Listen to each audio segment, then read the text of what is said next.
গুরুত্বপূর্ণ প্রশ্ন। নবুয়তের পূর্বে আমাদের প্রিয় নবী সাল্লাল্লাহু আলাইহি সাল্লামের ধর্ম কি ছিল? যদি বলেন যে কোনো ধর্ম অনুসরণ করতেন না, তাহলে নাউজুবিল্লাহ উনি কি ধর্মহীন ছিলেন নাকি? উনি নবী হয়েছেন কত বছর বয়সে? 40 বছর বয়সে। তাহলে 40 বছর বয়স মানে তো জীবনের মূল টাইমটা প্রায়। তো 40 বছর পর্যন্ত উনি নিজে তো নবীই ছিলেন না, উনি নবী হয়েছেন তারপরে। তাহলে 40 বছর পর্যন্ত নবী হওয়ার আগে তার ধর্ম কি ছিল? সেই প্রশ্নটা শায়েখ পড়েছে মাত্র, কাট করে নিয়ে যে ওই জায়গাটা ওখানে বসানো হয়েছে। আর এটা নিয়ে আমাদের ভাইয়েরা গোটা দেশ উত্তাল করে ফেললো। ফুল ভিডিওটা আগে দেখেন, তারপর আপনারা সিদ্ধান্ত নিন। কিন্তু যারা বিরোধিতা করছে 48 ঘন্টার আলটিমেটাম দিয়েছে একজন আলেমকে, একজন আলেম আহমদুল্লাহকে। আরে আহমদুল্লাহর গণার টাইম আমরা আছে।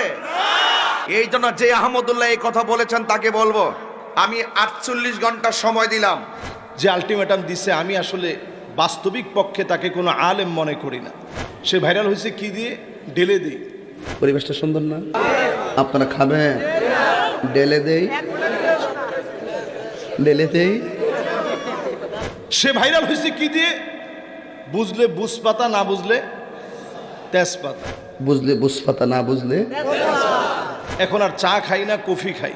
আগে চা খেতাম, এখন কফি খাই। উদ্ভট কিছু জিকির করে যেগুলো জিকিরের সংজ্ঞায় পড়ে না। আমি কত ভালোবাসি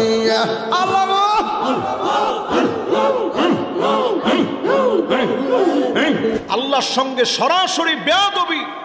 আল্লাহর দমেরা সুলকি দিয়া গেলেন আল্লাহ গায়েব হইয়া, রাসূলের ধন খাজা পাইয়া শুইয়া আছে আজমিরে, কেউ ফিরে না খালি হাতে, খাজা তোমার। মাহফিলে বসে তার স্ত্রী কল দিয়েছে, ওইখানে বসে সে কল দিয়ে বলতেছে, কল ধরে, দেখছেন কিরকম দিলাম। এই শোনো, আমি ওয়াজে আছি, বুঝছো? Thank you very much. তোমার যন্ত্রণাটা কেমন দিলাম।